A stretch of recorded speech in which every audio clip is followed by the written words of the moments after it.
I can't imagine truly wanting to quit something and not being able to quit. I can't imagine it.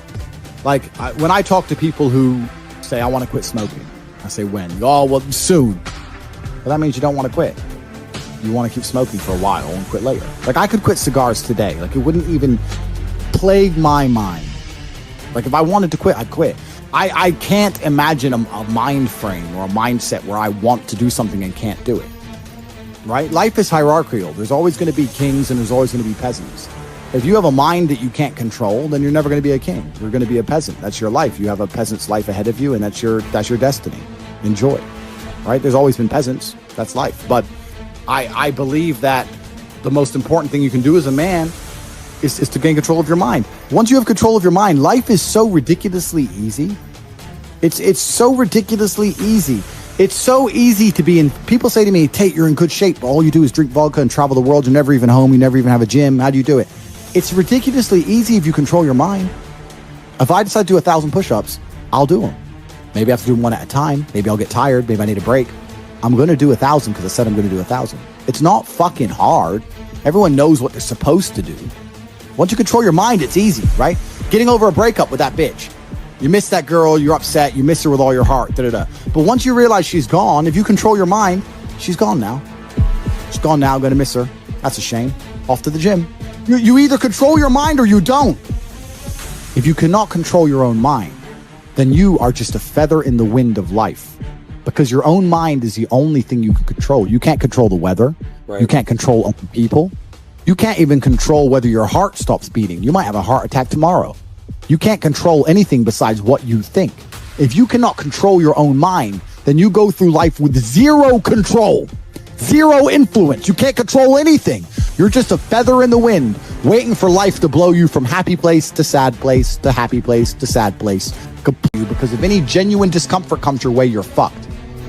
It is trained like everything else in life. And it might get me canceled again, but I'm going to say it. Okay. If we lived in the same city, yeah, and you were addicted to liquid heroin, yeah, and you said, Andrew, I need your help to quit my addiction, yeah, I would come over to your house and slap you in your fucking face for being a dumbass. Okay. That's all that would happen. I would just come up to you and say, Aiden, are you addicted to liquid heroin? Yes. Whack. Stop. Do you think it would work? Because we can try every day until it works. I'm not sipping it anymore. I stopped. That is the dumbest decision you quit. I've ever done. You know what's funny? Let me tell you a story. Because Okay. this is going to be a nice lighthearted stream. Let me tell you a story. Let's go back in time. When I was younger, my dad was a professional chess player, and I was professional at chess, and I was also did a lot of karate. I have 7 black belts, and I was doing Shotokan karate and playing chess, and I said, doing both of them is kind of stressful. I don't have much time to play with my friends. I'd like to give up one of them. And my dad said, you're not allowed to give up you can give up anything you want, but you're not allowed to replace it with dumb shit. You're not going to give up Shotokan karate or professional chess playing to sit and play with your friends like a dumbass. You're going to have to give one of them up and do something else. If you want to go be a football player or you want to play piano or sing, I don't care what you want to do, but you have to dedicate your time effectively. The point being, you cannot give up something constructive to do something stupid. Gotcha. Giving up the gym to begin taking liquid heroin. Okay, when you put probably the most fucking stupid decision I've ever heard of anybody taking in their life. In fact, I'm going to state this now as a matter of fact in history for the internet. I think you hold the record for making the most stupid life choice I have, me personally, Top G, ever been witness to hearing. Ever. Wait. Nobody on earth, nobody has told me a more stupid decision. I decided to stop going to the gym so I could focus on consuming liquid heroin. You are an idiot, Aiden. I needed to hear that. Explain to me. It's Monday morning. Okay. You're going to the gym, right? Yes. What happens on Tuesday when you change career path? Explain to me. What happens? I need to understand this now. You're going to the gym. You're getting in shape. You're looking better. And then you decide to become a drug addict. Please explain. I want to make sure this doesn't happen to me. So I need to understand how this terrible circumstance can befall a completely logical, intelligent, because every single revolutionary in history who is genuinely changing the world to be better, whether it's Nelson Mandela or Muhammad Ali or Malcolm X, you can name them all, went to jail. It is part of the hero's journey, unfortunately, and I must suffer So I suffered. And it's a good thing I spoke for a very long time about the fact they're going to try and do that to me. And also I spoke for a very long time about the fact that life as a man is suffering. I do not need an easy life. I need a life of purpose and vision. And I derive my happiness from making sure that I'm doing the right thing. And if I have to suffer to do the right thing, then so be it. So I sat in a jail cell and suffered as a man should. That's why I went to jail. Explain to me why you took drugs. Well, let's address those facts. The steroids one, I'd actually like to address because I don't take steroids. And I actually dislike steroids heavily, and I'll tell you why. Because I am bestowed with all of God's greatest gifts. Imagine how much bigger I would look. I mean, everyone obviously sees me and goes, okay, Tate's big. But imagine how big I'd be if steroids didn't exist. All these people are like cheating, and it upsets me because I don't cheat. True. Yeah, there's a lot of people thinking steroids. Yeah, it's true. Everyone does. Everyone but me. So I would actually take, and I'll say this online like I said a million times, I'll take any test you want. I don't take steroids. I never have my whole life. I don't take steroids. I don't need to. I just train. When your body stops naturally producing testosterone, you just inject some.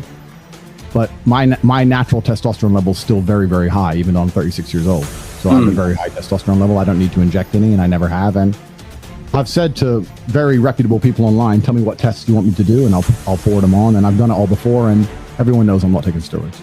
Gotcha. Okay. So I don't take steroids, and I would actually, you know what?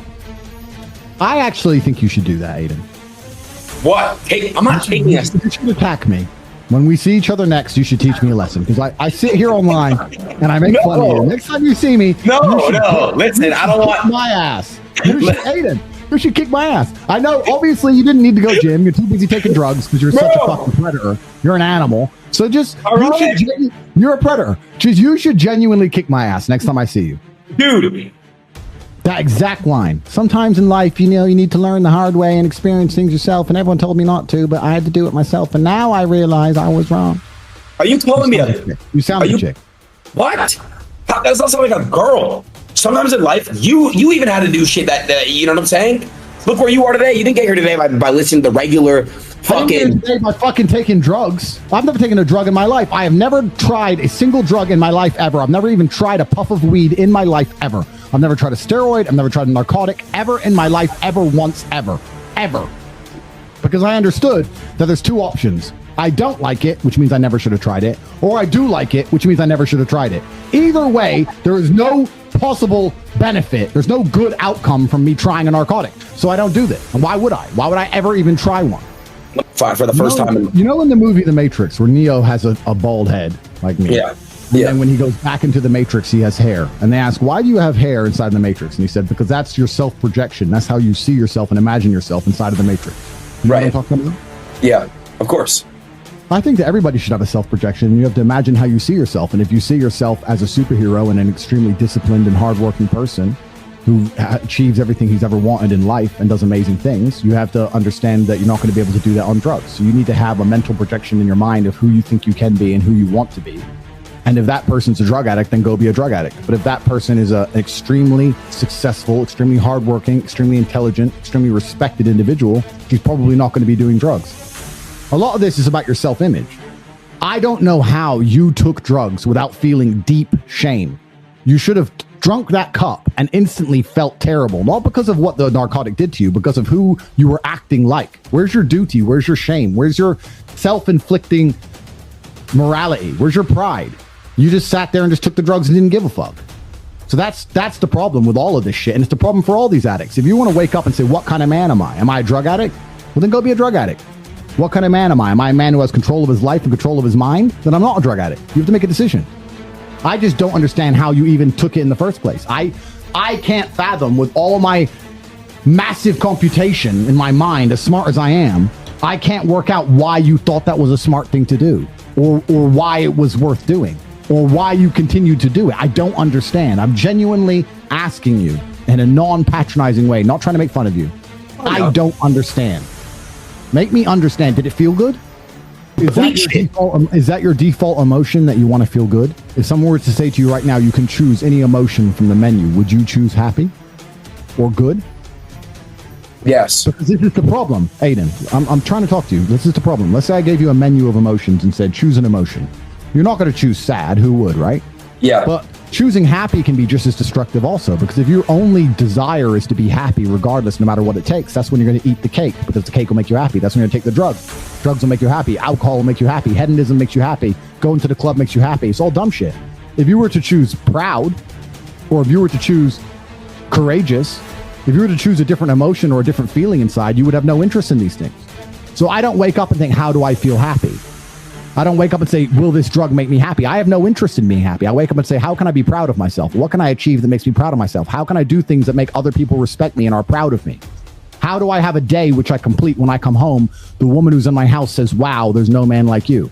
How do I live a life so my children look at me and go, Dad's a superhero? How do I make my mother call me and say, I couldn't possibly be more proud of you? I choose proud. I don't choose happy. So if you were to say to me, this cup of juice will make you happy, I'd say, I don't want it. What do I want to be happy for? Damn, I want to be proud of myself. That's some real shit, bro. So what do you do to make you? What do you do to make you proud of yourself, and what do you do to make others proud of you? Tell me something in the last 48 hours you've done that's worthy of pride. You've slept, jerked off, talked shit on the internet, text some stupid hoes in Miami or wherever you are. Have you done anything else with your life? Well, depression is another weapon they use for our masculine energy, right? That's another weapon they use, because the majority of depressed people are men. Men suffer from depression more than females, because a man's life is worse than a female's life. A man's life's much harder, right? So another way they destroy us is they convince us to be absolutely selfish. That's all they're trying to do, is convince you and teach you to be extremely selfish. Let me tell you something. I'm going to say this right here, right now, because there's a whole bunch of famous people, Lincoln Park and whatever, they killed themselves. If you have children and you kill yourself, you're not a man. I don't care what you're feeling. I don't care how sad you are. You have children to take care of. You're going to embarrass your children. You're going to leave your children without a father. Andrew, can we say that one more time? Because you're sad. If you have children and you kill yourself, you were never a man to begin with. Absolute garbage. Fact. Garbage. And the only reason this crap happens is because of the acceptance of depression. People say that depression is stigmatized. It's the complete opposite. It's accepted now to the point where it's almost promoted. It's insane. Let me tell you something. Depression is not real. Feeling depressed is real. So you can feel depressed, but you feel depressed, and that is a natural biological evolutionary trigger for you to change something in your life. That's your own mind telling you you're unhappy about X. If I went to jail today, I'd be depressed because I'm in jail. I haven't caught depression. I don't have a disease. I'm just upset with my situation. I have people mess with me all the time. I'm fat and I can't get a girlfriend because I'm depressed. I'm like, no, pancake lover. You're depressed because you're fat and you can't get a girlfriend. Do you understand? This is the point, right? So for a lot of people, your life is depressing. A lot of you out there, if you're sitting there and you say you suffer from depression, you probably live a depressing life. You probably live a depressing life. So if I was you, I'd be depressed. But if you were me, you'd be happy. Do you know what could solve depression for most poor people? $1 million in the bank. Boom. So how is it a disease? So when I say this to people, most of them agree and they go, okay, but if that's true, why do famous people kill themselves? And I say, well, I know you think you outsmarted me, but I'm Andrew Tate. And I have the answer. The reason is twofold. This absolute acceptance of depression and acceptance of weakness. When you accept anything, to a degree you're promoting it. Weakness is promoted now in men, right? So let's take Robin Williams as an example. Robin Williams killed himself, I was just going to say him. Robin Williams, right? Famous. He could be banging 19-year-olds for the rest of his life. Multi-millionaire. Everyone loves him. How could he possibly kill himself? I'll tell you why. Because when he walked into the therapist's office and said, I feel depressed, the therapist said, okay, here's some mind-altering drugs. Start taking these for the next 10 years. He was in therapy for 10 years. Oh, God. If I had to take mind-altering drugs and talk about sad shit for 6 hours a day for 10 years, I'd kill myself.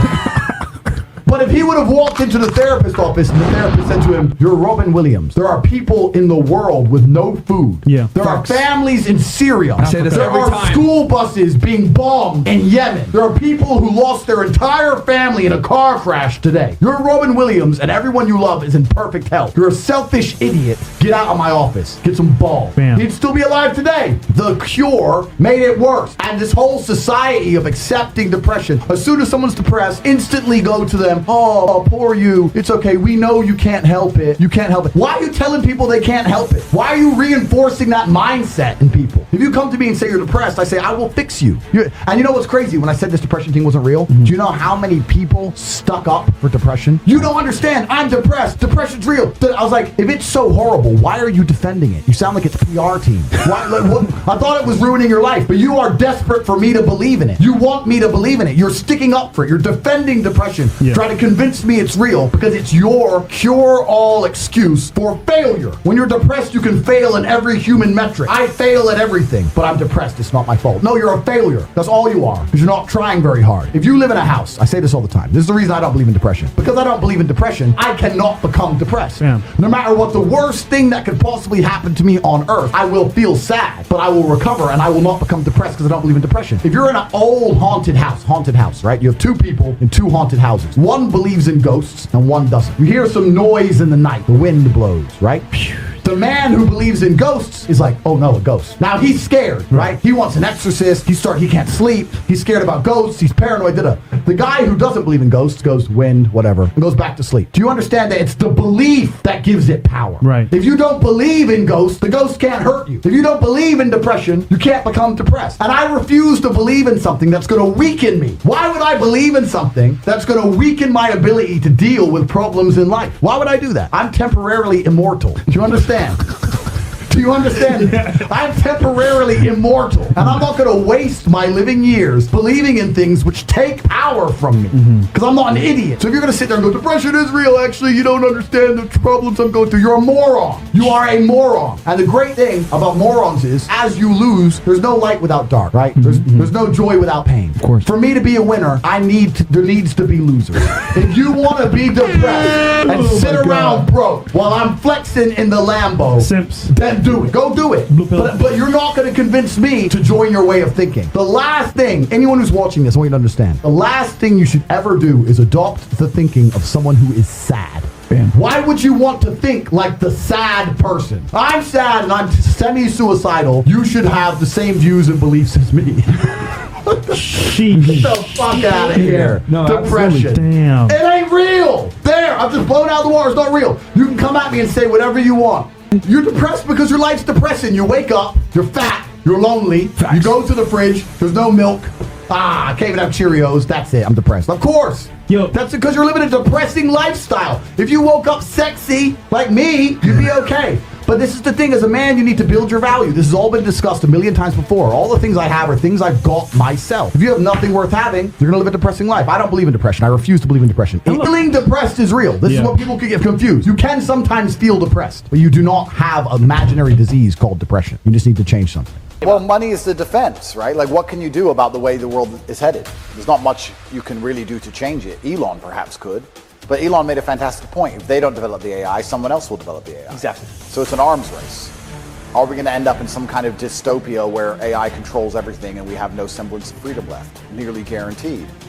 Will that dystopia be more manageable if I'm rich than opposed to if I'm poor? Probably. So I guess, as simple of an answer as I'm trying to give, is the best way you can prepare yourself for any eventuality is adaptability, and finance is adaptability. What I've done with my school, we're trying to attract the most advanced AI people we can, and not only that, but on top of that, we're teaching thousands and thousands of young people to use AI, and they're loyal to the school and loyal to me. I can say right now, inside of my school, I want 10,000 AI bots on Twitter tomorrow and offer a cash bounty, and it'll be done. So I'm trying to have that. Yeah, I mean, I'm using the machines to work for me as opposed to trying to compete against the machines. However the future ends up being, I think that if you're financially successful, you're going to be more adaptable. It's always been that way. I'm sure the rich people got out of Germany before World War II. I'm sure the ones that were wealthy enough got on a boat somewhere. But if you don't have money, you're not adaptable. This is actually the problem with a lot of the world. If you want to talk back to politics, most of the political decisions that are made, or a lot of the directions, are made by globalist entities and people who are adaptable and they have finance and they can go anywhere, and other people which are geographically restricted. That's basically, you can explain so many of the decisions that are made in the Western world which look destructive based on those two simple principles. I'm a rich person, I own a factory, I want illegal workers to come work in my factory so I can make money. The people in the town who cannot move because they don't own a factory and they're not rich enough to fly around in private jets do not want illegal workers all over their town. That's how it basically works out between those two teams. So the adaptable, it puts you in a position where without a geographical restriction, you can be far more, well, one, ruthless with certain decisions you make in terms of destroying the environment. I don't personally do that, but some can. But two, you can also be more optimistic about the future because I don't think AI will roll out completely universally. You probably have China and America and other first world countries that have these AI societies, and very much like the future sci-fi movies, you're going to have the barbarian wastelands where AI does not control everything and everything's still wild. And then those places will be controlled by finance and warlords and money and guns. So if you don't want to be in the AI matrix, you can always go and move out there to the second world and get enough machine guns to protect yourself and become a warlord. That sounds like a fun story. It sounds entertaining at least. We'll see what happens. Whether this is our generation or it's something my future 50 sons have to worry about, I'm not sure. But the fact that AI is going to absolutely conquer society, I think is well, you know, I'm in a unique position where I'm mixed race. And I have some opinions, which I know I'm not supposed to say because the world told me I'm not allowed to say them, but I do think them. I do feel them. And like even being mixed race for me is kind of interesting because I do feel like there is a difference in the races genetically, and I feel it. Like sometimes I feel more one way than the other, depending what scenario I'm in. And I know this sounds crazy, but I'm telling you, like I do think, I'm not saying one is better than the other. I'm saying I do believe black people and white people think slightly differently. I do believe that. That's why I say the person who's half black, half white. I think that people will jump on that and say it's racist, or they'll say that I'm stereotyping or that I'm generalizing. That's true. Exceptions don't disprove rules, and exceptions do exist. But I'm thinking, and in general, I do think that different races or different societies have their themes. Like, wouldn't you argue that Asians, like let's say Chinese people, are more collectively minded than Westerners? Potentially. Yeah, I think they are. And you can argue if that's culture or if that's genetic. But if something's culture for long enough, doesn't it become genetic? Isn't that how evolution works? If the culture is that the most collectivists survive. The fact that people will sit and say, oh yeah, but, there is no but. Those are children getting blown to pieces by the most advanced weaponry on the planet. There is no but. And that's where I first fell out with people like Ben Shapiro. Because he's saying, oh, Israel, Israel, Israel. I'm like, bro, stop calling for death, at least. Can we not agree that people shouldn't die? Can't we stop that? Oh, but Hamas did. That's not even what, I mean, that's actually such a pathetic argument. Oh, but Hamas did October 7th, and then you have to go back down through the whole history and everything, what happened, because it didn't start on October 7th. It started 50 years before that. And we're talking about babies getting blown up today. But these people are too emotionally involved to understand that. And yeah, I had big arguments with Jordan Peterson and Piers Morgan and Ben Shapiro after October 7th, because when I was arguing with him, he wasn't balanced. He was sitting there pretending that what Israel was doing was completely acceptable. And I had to argue with him over it multiple times before he finally accepted that what they're doing is unacceptable. People like Jordan Peterson and Ben Shapiro have been calling for them to do what they've been doing all this time, and they still think it's acceptable. And they're going to have to answer to the Creator in the end, because to sit behind your desk and call for the destruction of children is something that is so heinous. Your heart must be so black. I don't understand how these people even function. And especially what's annoying about it to me is that these people have never even seen violence themselves. You know, when you've seen violence, you kind of understand it at a more intrinsic level. That's why the people who call for war are the people who don't go to war. Ben Shapiro sits behind his little desk on his booster seat telling everyone who to fight all the time. He's never fought anyone in his life ever. When you've seen violence, that's what I even tweeted. When he said, after October 7th, I think it was October 8th, when he said we need to go and kill them all, I said, as someone who's done his own fighting, let me promise you. No, I remember what he said. When there was negotiations with Hamas on October 8th or 9th, he said no negotiations, kill everyone in Gaza. Like a genocidal maniac, like most Zionists are. Kill everyone in Gaza? Something like that. No negotiations, kill everybody, teach them a lesson, some crap. He said, as someone who's done his own fighting, let me promise you, peace is always worth a discussion. That's what I replied. As someone who's done his own fighting, that's the key difference between me and you, Ben. I've done my own fighting. You've never done any. And that offended him deep in his heart because he's such a tough guy on Twitter. Ben Shapiro is the toughest man in the world on Twitter. But he does that to compensate for the fact that in the real world he's a pussy, and everyone knows he's a pussy.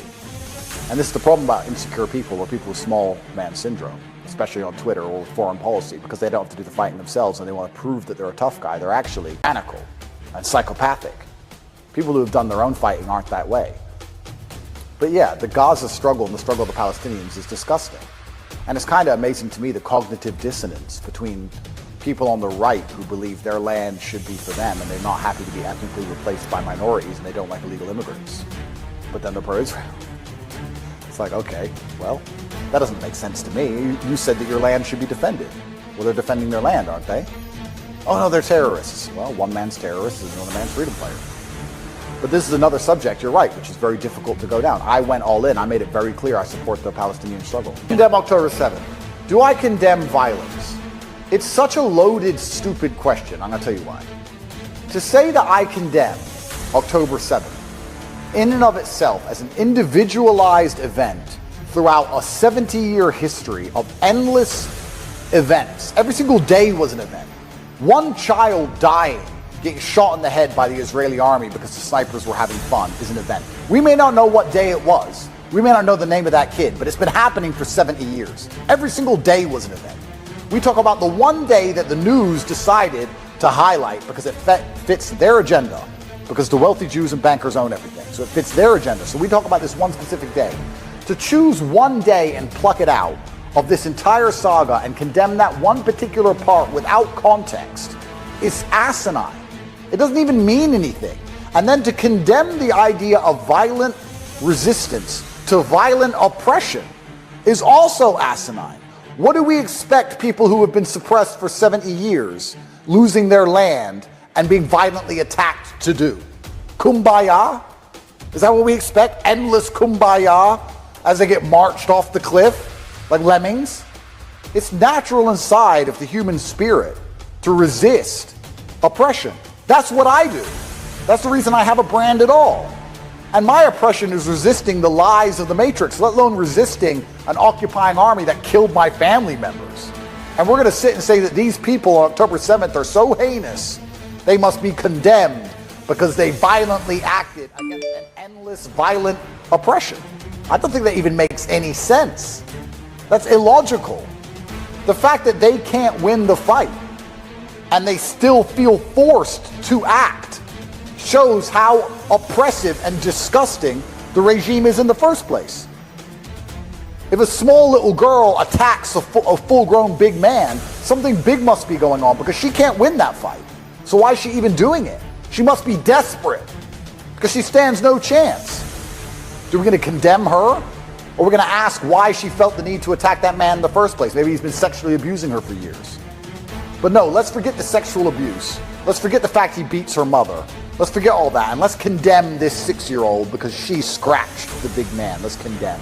And then the big man's repercussion, which is completely disproportionate and disgusting. Let's pretend that that's acceptable because of this one day that we're all condemning. This is a fucking psyop. That is a psyop. Talk about this one little part and use it as an excuse for everything else. It is a psyop. And I refuse to play the game. That's why I refuse to condemn it. Because I refuse to play the stupid game. It's a stupid game. So I refuse to play it. To kind of lead to that day. Well, listen, let me talk from personal experience. Let's move away from the subject and talk from personal experience. Murder is bad. But there are so many scenarios in which I would murder. No doubt about it. So to sit and say that they did a bad thing without context is illogical. I know because murder is bad, but I would kill. No doubt about it in my mind.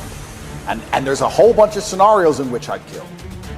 So for me to sit and say, I condemn killing without any context doesn't make sense.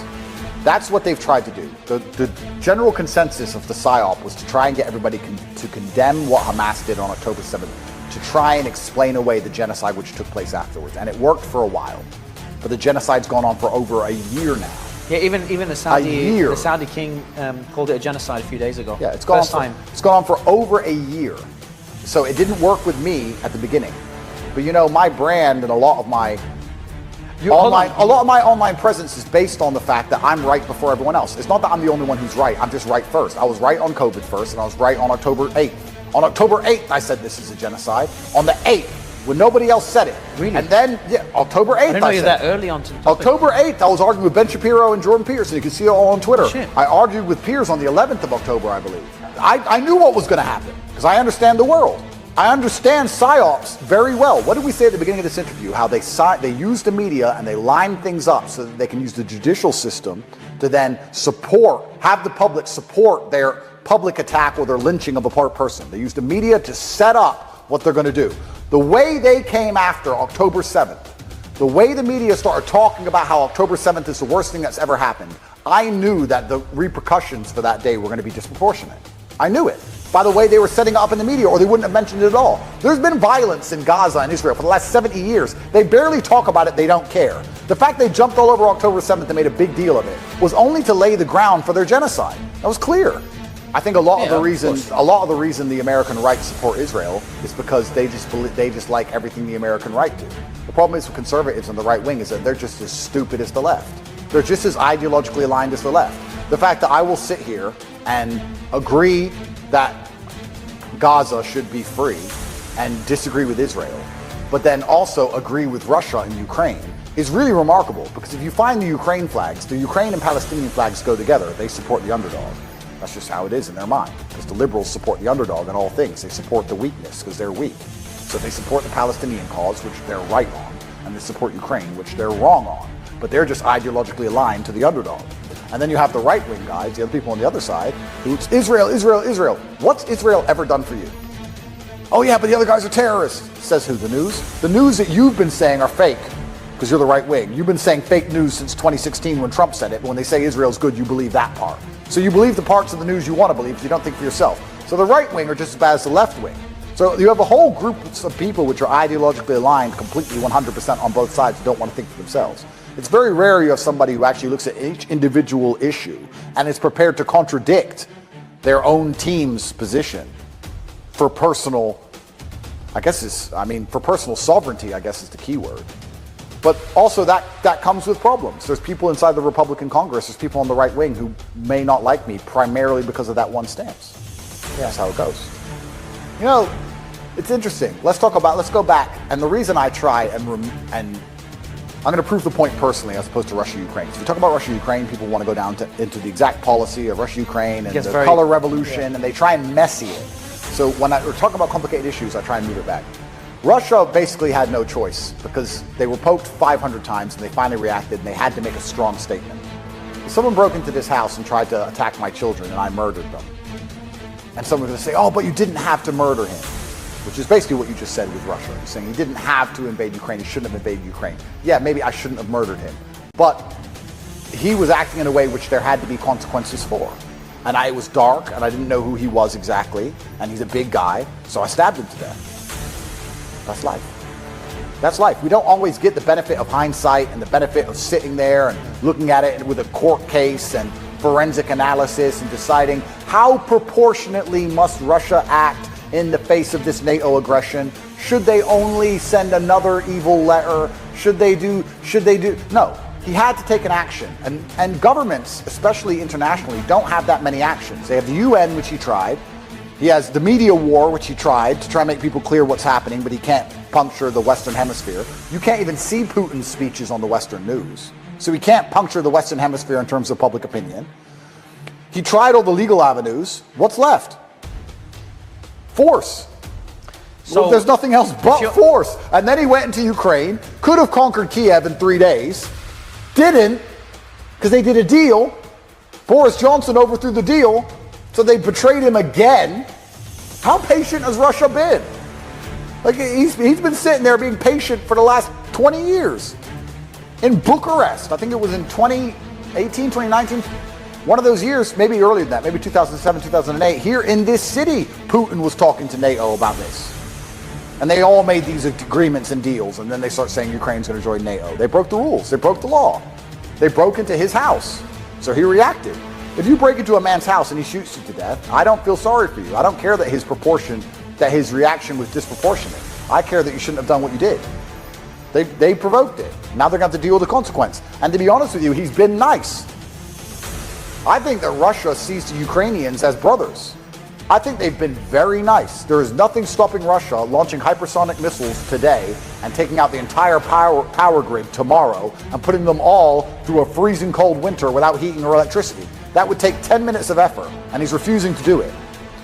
Russia isn't doing to Ukraine what Israel's doing to Gaza, is he? He can. Russia's far more capable than Israel is.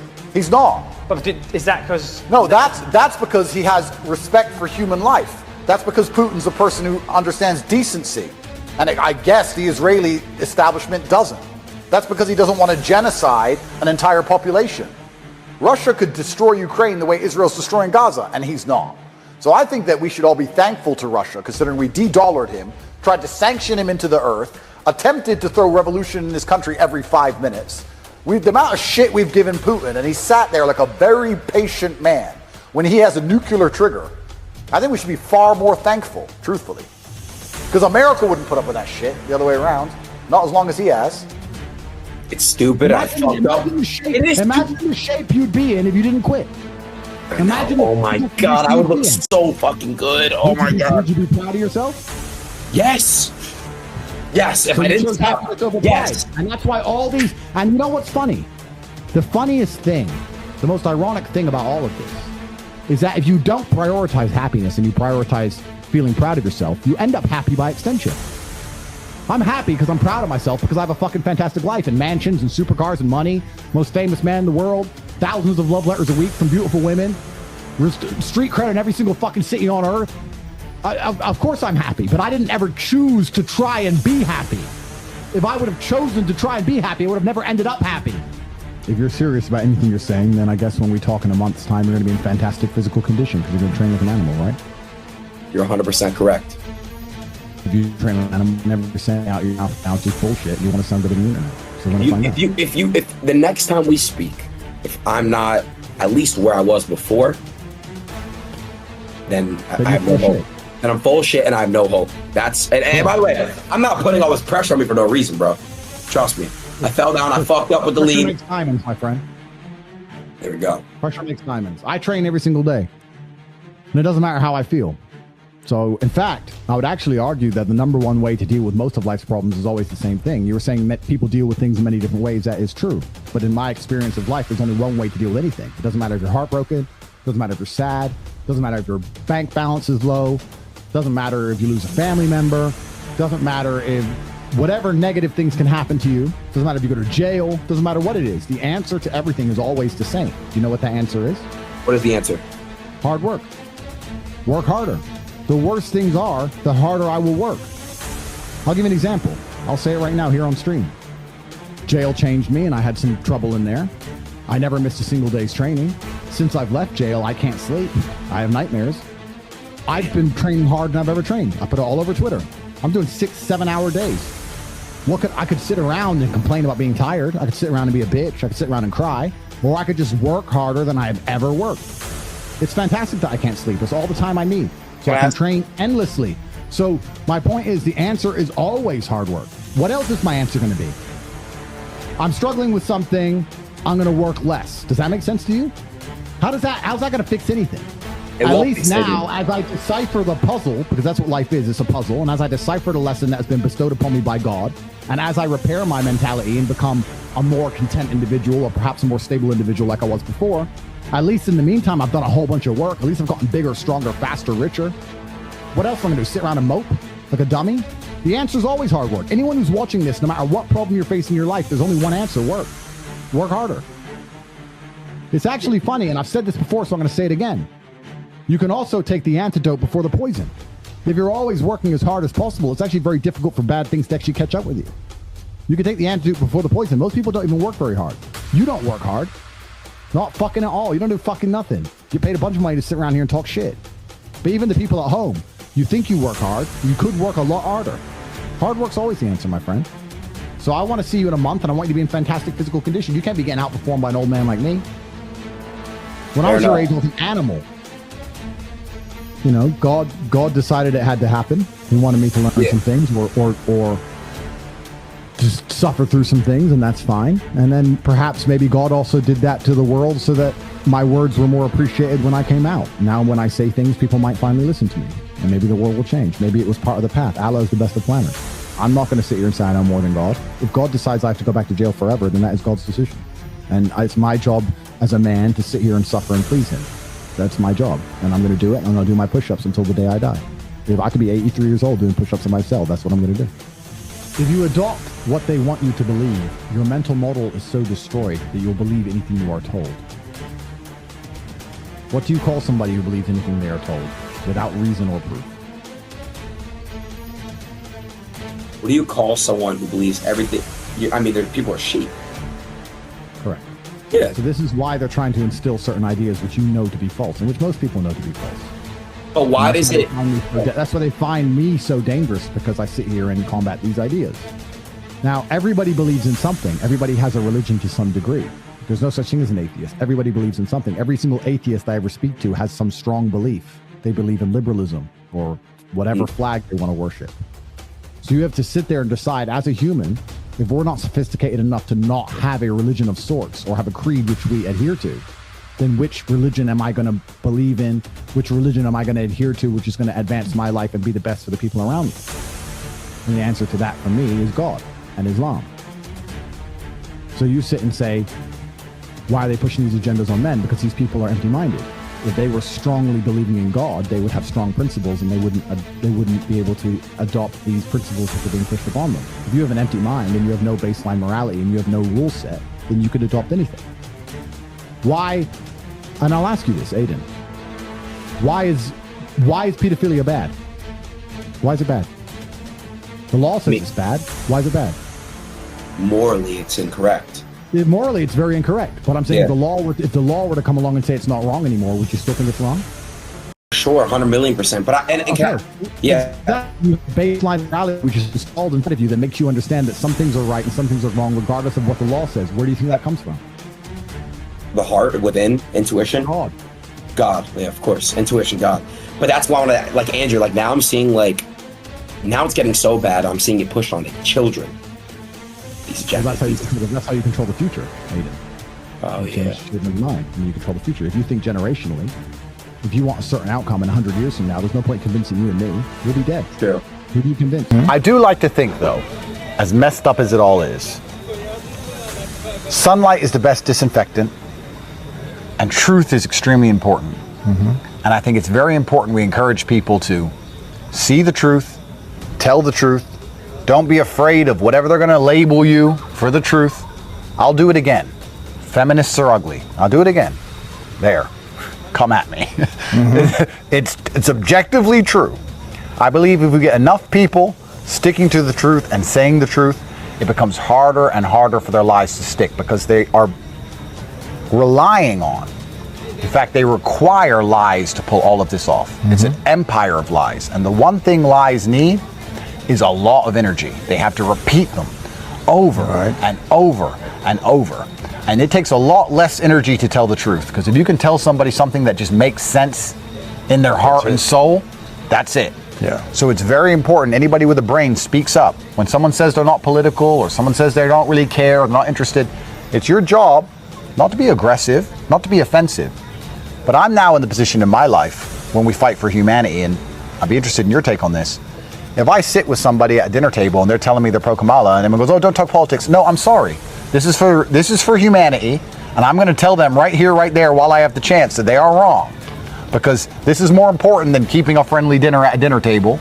We're running out of time, and it's very important that the truth is repeated as much as possible to anybody who is receptive or smart enough to understand. Well, that's how they pound individual exceptionalism out of the populace, right? You're a bad person if you win now. If you win too much, you're a bad person.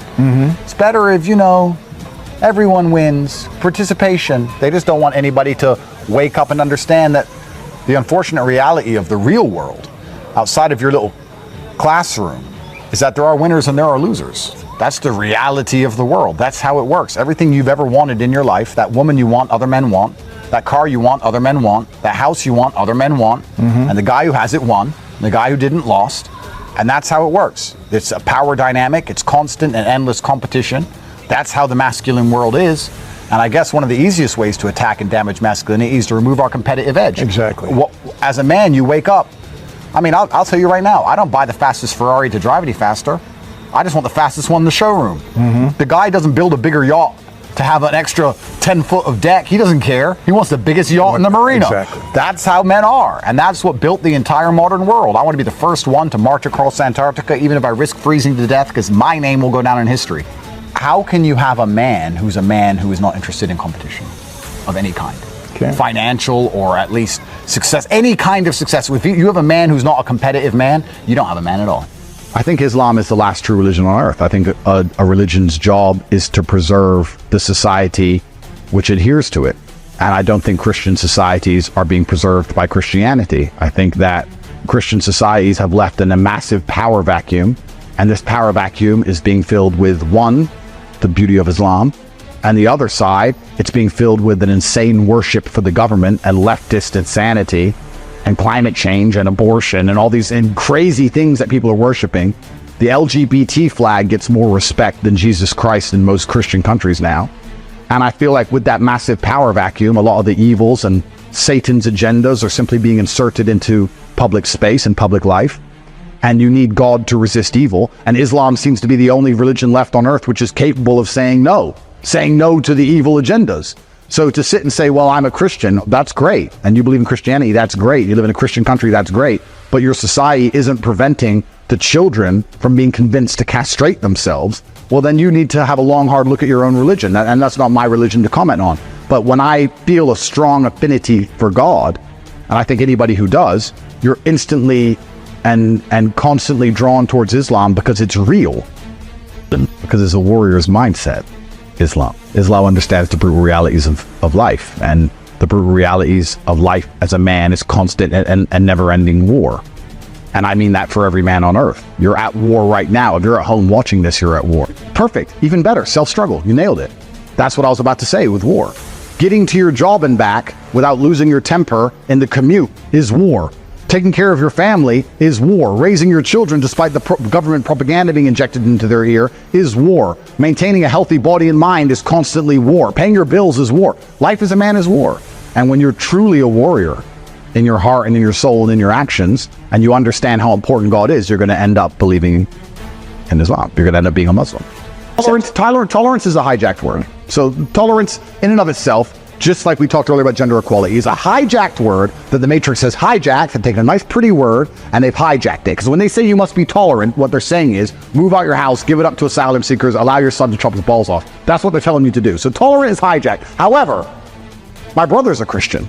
I live with a Christian. It's not my job to be an Islamic scholar. I don't know enough. I'm a revert. It's not my job to go through and tell other people about their own religion. It's not my job to insult other religions. I can only say why I stopped being a Christian, because I lost faith in the religion as a whole. That's my personal preference. That's all I can do. I'm tolerant of other religions. In fact, I think we need more God in the world, not less. I'm tolerant of religions. If I meet an atheist, perhaps I might look at him strange. Perhaps you were for a while. Well, yes, exactly. But perhaps I wouldn't do business with atheists anymore. Perhaps if someone sat and said, I'm an atheist, I would lose respect for them. I'll admit that openly on camera. But if someone were to sit and say, I'm a Christian, I'd say, okay, that's fine. Beautiful. You believe in God, I believe in God. The world needs more God. And I think that's very important. But this tolerant word, we have to be careful with. But the reason it's so important to be careful with this word is because the core tenets of being a man is intolerance. If you're a man, you're intolerant. You have principles, and principles can't be broken, which makes you intolerant. You have duty, which means you can't have your actions changed or psyoped out of you, which makes you intolerant. You have land you're supposed to protect. You have your people you're supposed to protect, your family. You don't want strangers turning up in your house. You're intolerant of random guests at 3 a.m. If you're half good as a man, you're intolerant of a lot of things. So I would never sit here and call myself a tolerant man, because that makes me a walkover, and I'm certainly not a walkover. I am tolerant, sure, but not in this hijacked sense of the word where I'm going to allow myself and my people and those I care about to be decimated by the insane agents of Satan. Well, we all start as Muslims, is my understanding of it. Like I said, I'm not an Islamic scholar, but I think What I found most amazing about my reversion, to be honest with you, is how similar it was to Christianity. It's really not as far away as people believe it is. And I feel like, especially in the Western world, especially in America, because I'm American, the white Christians see it as this faraway religion from a faraway place, and it's very, very different. Not understanding that Christianity and Islam were born from the same period of same place on earth, right? And we respect and we respect and worship a lot of the same people. And it's a beautiful thing. So we all start as Muslims, is my understanding. And like I said, I'm very careful how I talked about these subjects because there's people more intelligent than me. But it's closer to Christianity than I thought, which is also quite refreshing. I'm not judging. Sometimes I will pray 5 times in a day. I won't always manage to pray 5 times in a day. It's important to me, yes. I think that it gives me a lot of mental clarity. I think it's a nice thing to do. I think if you don't have time in your day or you can't make time in your day for God, then what are you making time in your day for? What's more important than that? So when I was an atheist and I was giving my political commentary, I did say that. Of course, because this is a media interview, we are showing half of the clip. We're not telling the whole clip, because I also said the same thing about Christians. I also said that the Old Testament says, put to death anyone who does not work, who works on a Sunday. If you work on a Sunday, you should be put to death. Old Testament says it, Christians. And my point about the whole video was that when you believe in a religion, if you follow the book word for word, you can't exist in society. Christians can't kill everyone who works on a Sunday, even though the Old Testament tells them to. And if you try and do exactly as the book says word for word, well, then you're going to end up being seen as an extremist of some kind. I don't remember exactly what I said in that video, but I remember my overarching point. It wasn't anti-Islamic. It was how religious texts have to be watered down a bit for you to live a life. And Muslims understand that. Most Muslims, most Christians understand that there's a version of the religious text that they can't exactly adhere to. And then I was talking actually about how this eventually ends in the religion having no power at all, because I was talking about Christianity, saying that, well, if you ignore first part of the Bible, then you ignore the second part, you ignore the third part, in the end you ignore all of it, you say you're a Christian, you have no beliefs, etc., etc., etc. So Gaza, let's talk about a fantasy land. The purple people against the blue people. I believe that it's inside of every single heart of every single person to resist and struggle against oppression. I believe that God especially made men, masculine men, since the dawn of time. All of our great stories and all of our history, all of our heroes were men who fought against oppression and oppressive forces and enemy forces. You want to talk about Winston Churchill? You want to talk about Napoleon? You talk about any of the Western world? You talk about Nelson? All of our heroes, the ones that are on the statues, are the men who stood up and said enough. So in the purple versus blue people, perhaps the purple people would be oppressing the blue people for a very long time, stealing their land, and the blue people were eventually to stand up and say enough is enough of this.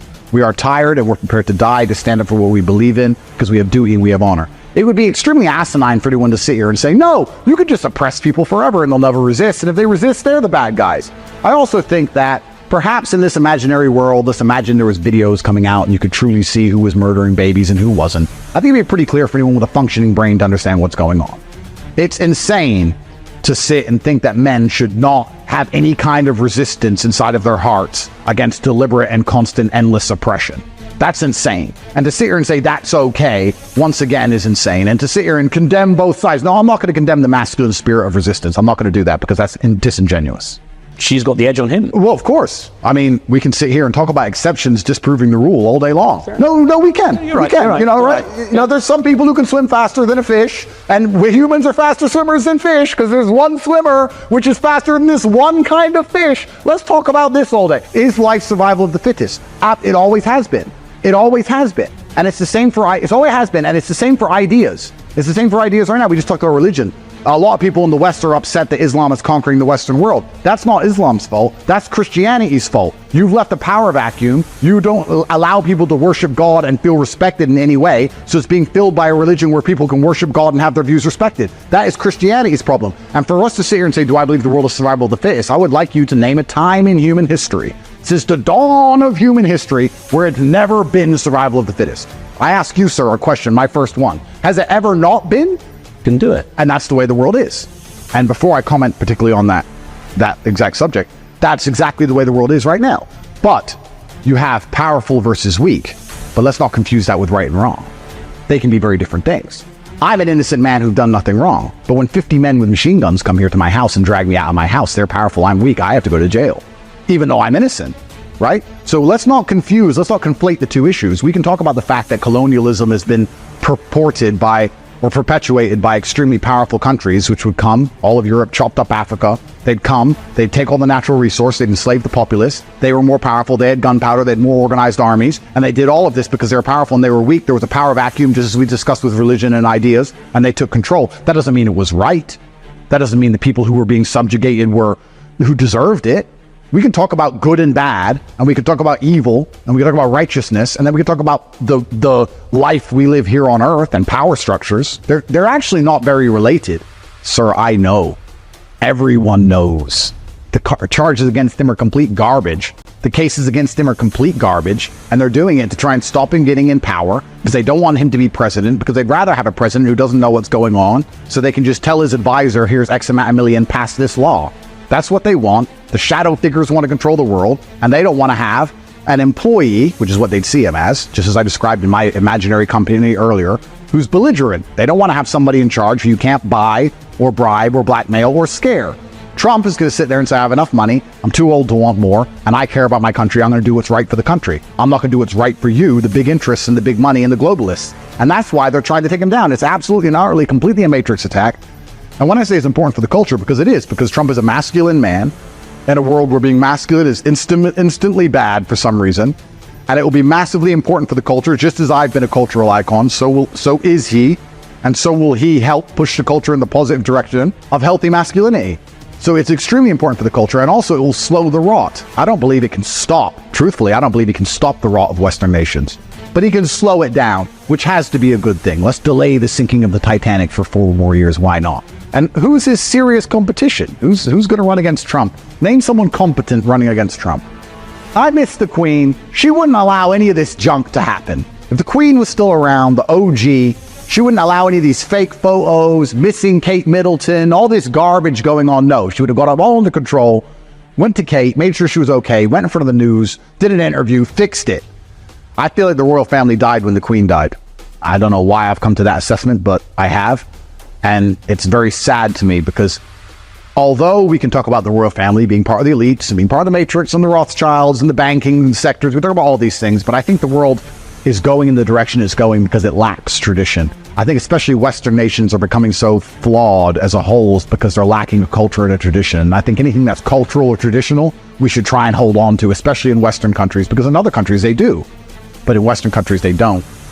And when she died, I was very upset because I knew that respect and interest in the royal family was going to decline instantly and massively, and as usual, I was absolutely correct. I'm a mixed race person, which is actually quite interesting. I want to make one more point. Usually when you reach my level, when you get hit with the matrix attack is always a weaponized virtue, right? So they find something virtuous, like loving women or protecting women, and they weaponize it, misogyny, and they attack you with it. So it's always weaponized virtue. Typically, at my status, you get attacked with racism. It's the most common weaponized virtue they attack you with. But because I'm mixed race, from America, from England, 2 different races, living in Romania, I'm all over the place. They can't really use racism on me. So they haven't tried to make that one stick. So it's one of their weapons bounces off of me, which is quite interesting. But yeah, I'm not a racist for saying I have 2 sides of my family. One side's white, Irish, as white as you get. One side's black. I can say, that's my black family, this is my white family. That doesn't make me racist. You're a black person, you're a white person. It doesn't make me racist. It's not offensive. I'm not saying one's better than the other at all. I don't see the offense in this. And this is normal. And once again, they've somehow psyoped the population to saying it's wrong to say somebody's skin color. If somebody white stands in front of me and says they're black and they're being discriminated against because they're black, and their experience inside of the royal family, the most rich and famous family on the planet, is bad because they're black when they're not black, I'm going to sit here and say this is bullshit. It's absolutely easier said than done, because to become great means you have to be exceptional, which means that even as the average improves, as the medium or mean improves, it becomes harder and harder to become exceptional. Yes, that doesn't mean it's not true.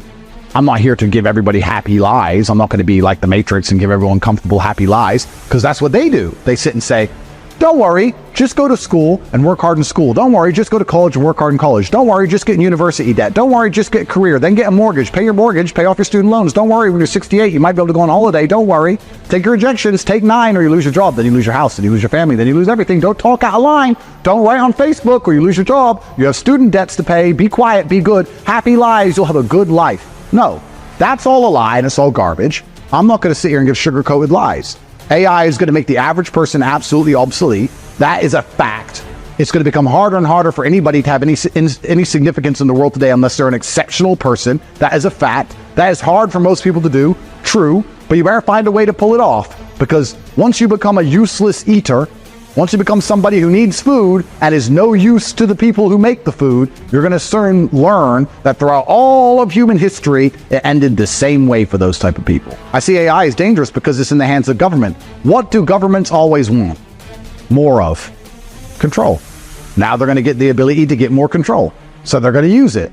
And it's going to get to a point where you can't go out your house without getting scanned by some camera with the QR code stamped on your forehead. And if you've ever written anything on Facebook they don't like, you're going to pay the price for it. You're not going to be able to drive where you want, fly where you want, eat what you want. You're going to have no freedom. You're going to own nothing, and you will not be happy, and you won't even be able to resist. If there is a protest somewhere in the city, when you get in your electric car to try and drive there, your electric car will turn off halfway there because that zone has been de-electrified by the matrix, by the AI machine. And once all of this happens, it's over for everybody. Soon the robot police will be turning up at your door. And the only chance you have to escape any of this is exceptionalism, exceptional finance and networking capability. There's no other way about it. And if you're the average person sitting here going, my life's going to be fine, you are in for a very, very rude awakening. The average person's life in the 1950s, the average man could go and work in a factory and come home to a big house and have a wife and kids and 2 cars on the drive from working in a factory. Now we have a man and a woman both working full-time jobs with university degrees, can't even pay the bills. Or have kids. Or have kids. The average person's life is going off a cliff. The trend is clear.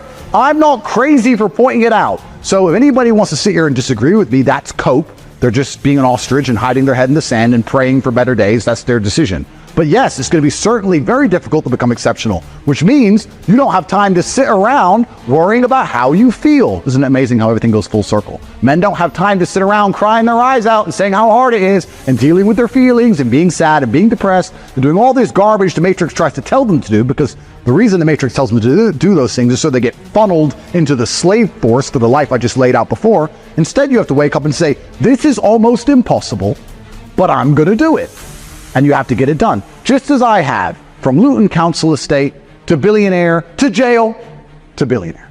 Well, there's a degree of hypocrisy, but I'm going to be hypocritical, and the reason for that is because I'm rich, and rich people are always welcome to go. Say what you like, yeah. Well, rich people, the world is elitist. It's the reality. If you're a wealthy person and you come into a country, they have no problem with you because you're wealthy and you're a net benefit to the economy. I also have no problem with Southeast Asians coming here. The actual comment I was making is that when I moved here 8 years ago, absolutely everybody was Romanian. There was no foreigners at all. I was the only foreigner I ever saw. Now there's a lot of foreigners coming from lots of different places. And the point I was making was actually this. I said it's interesting how, because Romania is part of the EU, but it's an Eastern European country, it's now being forced to adhere to EU doctrines in terms of opening their borders and allowing people to come in. I'm saying that's going to inevitably create conflict. It always does. There's going to be different ghettos or different areas or language barriers amongst police and people who are trying to get arrested, so it ends in violence, whatever it's going to be. I'm saying that in Western worlds, in Western countries, this was very gradual. It happened across 50, 60 years at the end of World War II and Windrush and all these things. Plus, we had a colonial interest in these countries. You could say to the British population, well, of course, people from Africa or Jamaica are coming here. We went there first. We had a colonial interest. They're also British. They're part of the empire. They're now coming here. Then that mind frame plus a slow process made people accept this. My point was, how this will all play out in Romania, a country that has no colonial interests, has never been to these places, has never had an empire, never been anywhere, and it's now happening so suddenly and so quickly and so instantly, not across 40 years, the local population might react violently, and it might be very visceral and clear to see how instantly they get angry. Let's say there was a high-profile rape, for example, against a Romanian woman from a migrant, because they're going to say, well, we don't want those people here. We've never been there. We don't have an empire. We have no interest in them, and they've all turned up in the last 20 minutes. What are we going to do about this? That was my question. It was a social commentary, and it was a question, and it was going to be interesting to see how this all plays out. I think being wrong, because, and I'm going to expand on this, if you're irrelevant globally, but you're right, you're still doing a very important job. There's a whole bunch of men in the world today right now who are irrelevant globally. They don't have names. Nobody knows who they are, like people, like they know who I am, who work a normal job like a garbage man, but they do a very important job. They carry the garbage, which must be done. I have absolute respect for these people. They get up every day. It's hard work. They raise their family. They try and raise their kids. They try and be the man of their house. And they may be irrelevant globally, but they're doing the right thing. And that's more important than being well-known and wrong, like a lot of these clowns we have in the world today. I don't think it's an act. Off camera, depending on the subject that's being discussed, I'll say the exact same things. I don't think it's an act at all. I don't have any fears because I understand that God has a plan for me and I'm going to fulfill his plan regardless of what it is. If I die tomorrow, I die tomorrow. I don't see the point in operating from a realm of fear. I actually think also the Matrix has done a fantastic job of proving I'm exactly the man I say I am. They've made a big mistake when they attempted to take me down with all of this garbage because they canceled all of my things online and just made people think, why are they deleting this guy? Which made people look at my views and realize I'm actually saying a lot of things which are true. And then they realized that failed, so they decided to throw me in jail. And it's kind of interesting. I became globally well known for being the top G, for being the guy who's mentally strong and can do anything. So they throw me in a Romanian dungeon, which of course is pretty much most people's worst nightmare. And on my second or third day in there, I remember looking up to the sky and saying, thank you, God, for giving me this chance to prove I am the man they say I am. If I was still in jail right now, or if I was in jail for 5 years, I would have come out as big and intelligent and capable as a bigger beard, perhaps, but as capable as ever. And I would have come out and still performed. I would have sat down with Lucy from the BBC and ripped her apart just the same. That's who I am. I'm the top G, and they gave me a chance to prove it. So thank you very much, Matrix. None of this is an act. I'm absolutely built different from head to toe. The woke culture is a culture of losers. They're a culture of people who have no virtues at all. Culture of people who fail permanently. So to make themselves feel better about failing, they want to attack everybody who's above them. Hate never comes from above, it comes from below. They're people who achieve nothing. So when they look at anybody who's achieved anything, they find a reason to hate on them for it. They find a reason to say you're a bad person because of the business you're in, or the things you say, or the car you drive, or your political views, or your marriage views, or your dating life. They're people who've achieved nothing at the bottom, just trying to... No, nothing good has come from woke culture. The woke culture is a death cult. These people just want everybody to sit at home. The only way you can offend nobody is to do nothing and just pray for big government to give them enough bugs to eat so they can sit there and complain on Reddit. They're losers. Objectively, they're losers. They have achieved nothing, and the entire culture is destructive to humanity as a whole. Do I want to get assassinated? I mean, could you run political office? I don't know, but what if you could, would you? I probably could. If a day ever comes when I run for political office, it won't be quite yet, but I'd like to think I've built a pretty good base so far, so I'd get a pretty large voter turnout. And if I ever became in charge, I would make sure that I did the absolute best for my country and for the people inside of my country, as opposed to adhering to globalist garbage.